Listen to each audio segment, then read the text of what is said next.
Today, His Excellency BOBI WINE has visited political prisoners, and he has come out to speak about the plight of these prisoners.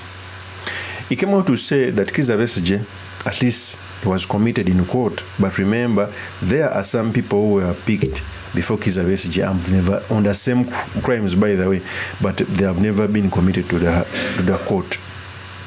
It pains me, but that there is a criminal justice system that is selective, okay, whereby the same people who are suffering are facing the same charges, one is committed to court, others have never been committed. But of course, I understand, because Kizza Besigye is a high caliber politician, okay, at least is given treatment. But remember, in the judiciary, we are all equal before the law, big, small, titled or untitled, okay.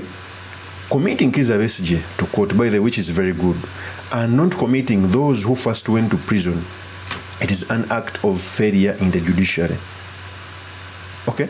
In fact, BOBI WINE said this.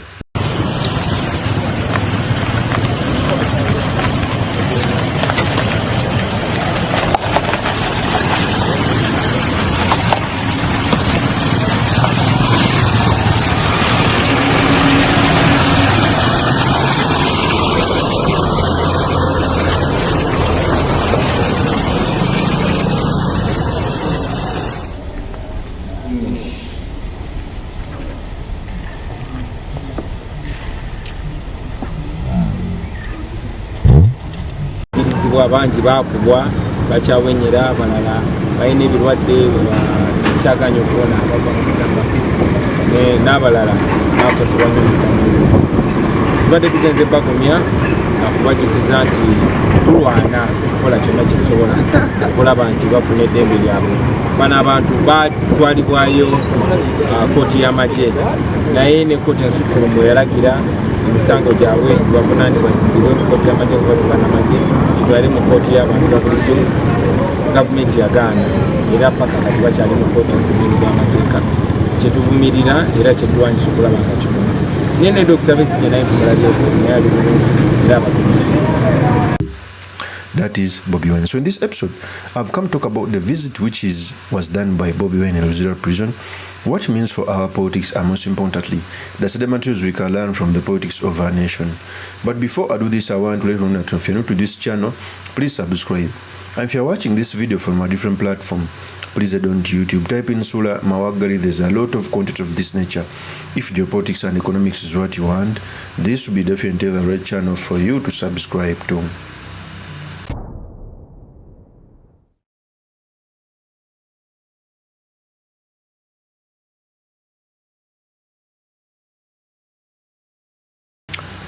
First of all, MUSEVENi swallowed each and every principle of democracy and structures of our constitutionalism.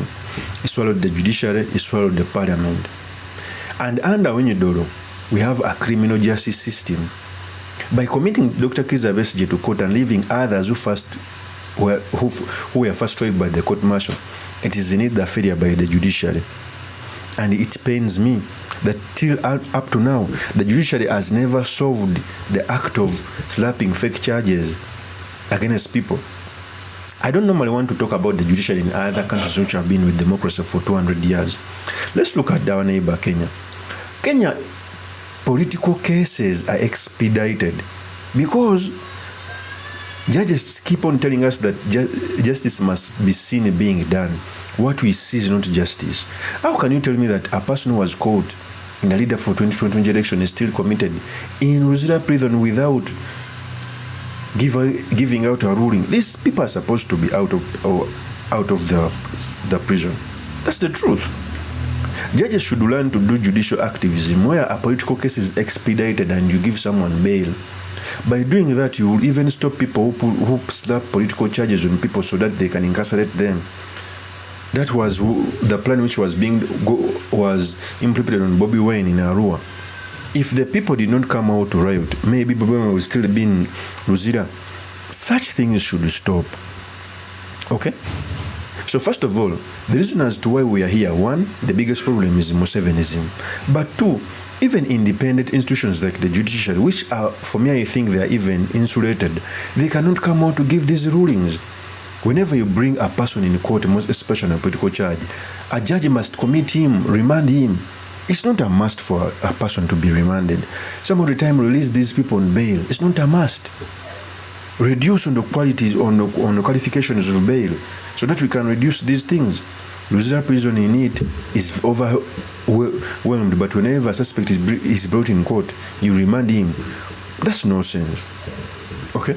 So Bobi Wine did not go alone, even went with his wife. That's a symbol of working together so that we can fight for democracy. In fact, Babi Jaglan said these statements.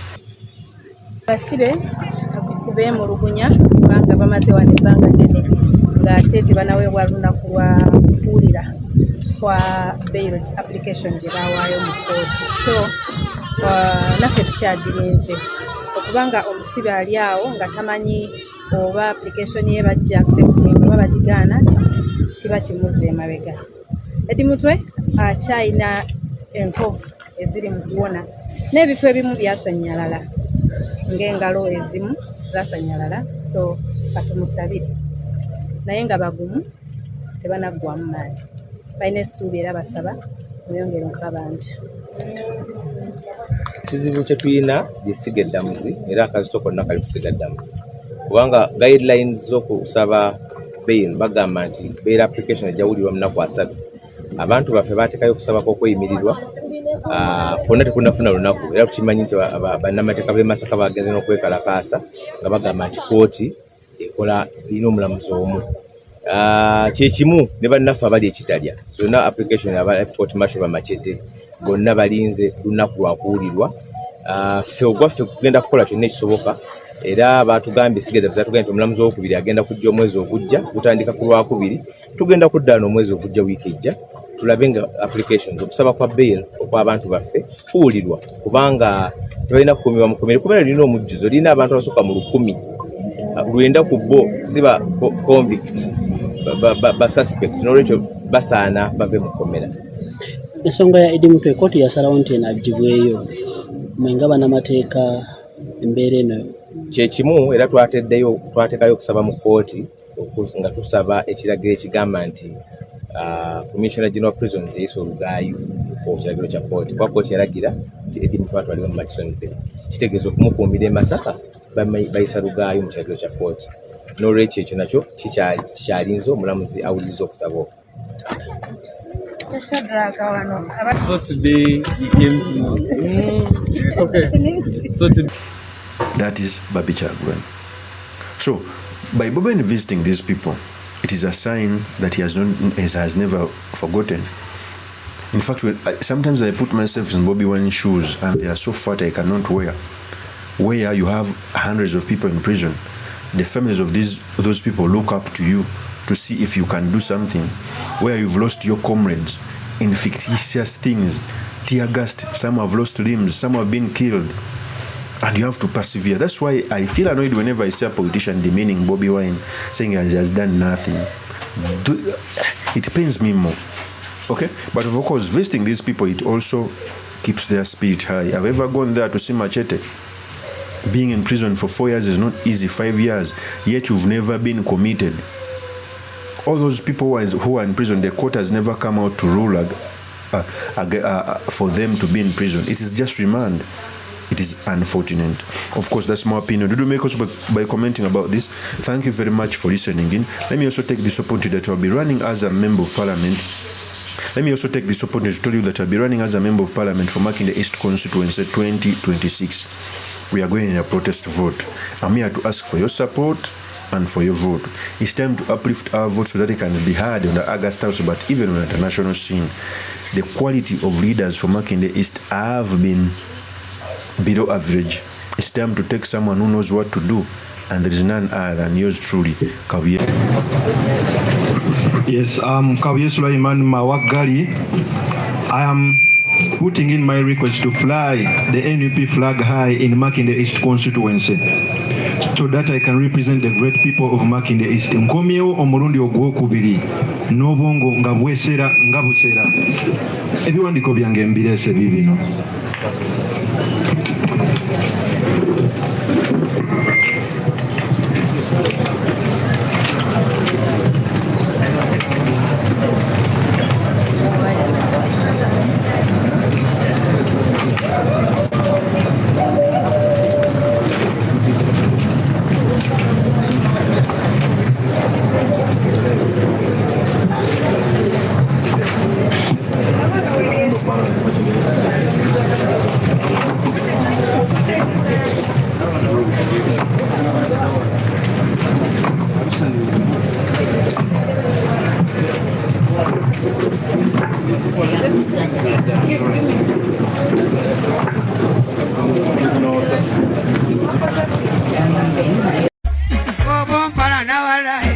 kusaba kimuze mpalana bulungi wangi ava mpalana bulungi nange benjagala obulungi. Sigadde nze Mr. Makindi Kabuye Sulaiman Mawagali kantu ene guno omukisa okubategeeza mbu ngenda kwesimba okuwa MP Makindi East 2026 nesimbawo lubi era nkomawo bataata bamaama basenga bajjajja okubasaba akalulu. Makindi East ediridde nnyo emabega okumala emyaka 2 okuva omugenzi Sebana we yagenda. Yonsonga lwaki buli mukulembeze ajja tumuwayo ekisanja kimu kubanga tukola ensobi. Abakulembeze ba Makindi East okumala emyaka 15 buli ba ranking abakulembeze abakozi b'omu parliament abatakyasinze kwogera babeera mu abiri abasemba.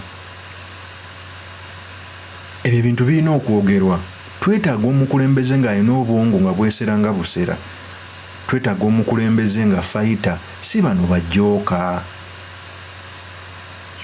Bw'oba ng'ogenda tusaabalira ku mazzi ne baleeta eryato ly'ebbumba ne baleeta ne speed boat tosobola kukwata lyato lya bbumba ogenda osaabale kubanga lijja kunywa amazzi obbire bassebo ne bannyabo. Oba olina kulondawo speed boat efubutuka kaweewo ekusomese mangu. Nze Kabuye Sulaiman Mawagali nze speed boat bannaye munonde muninnye nsooke mbasaabaze ku supiidi ey'ekizungirizi. Eddoboozi lyaffe libadde teriwulirwa kyekiseera mu 2026 mulonde nze kamwa kwogera Kabuye Sulaiman Mawagali alina eddoboozi eryamwanguka ajoyimirira ku palamenti ayanje ensonga mu beesimbyewo bonna bassebo ne bannyabo teri ansinga kwanja nsonga. Abaneesimbyeko bonna baneegomba olw'engeri gye njogeramu olw'engeri gye nnambika ensonga gw'oba okiwakana eno YouTube yange sooka ogiraba ogifollowing ogisharing olayo ne vidiyo eziriko engeri gye nnambika ensonga. Kuba mwaka faananyi nga ndi ku folo ya palamenti nga ngamba Mr. Speaker sa wa Madam Speaker sa waliwo asobola ogaana okuwulira. So mu 2026 tetukola era ne mulonda omulala atali Kabuye Sulaiman Mawagali. Musibe bulungi mweraba. Peace. Bobo mpalana walayi kusaba kimuze mpalana bulungi wangi ava mpalana bulungi nange benjagala obulungi.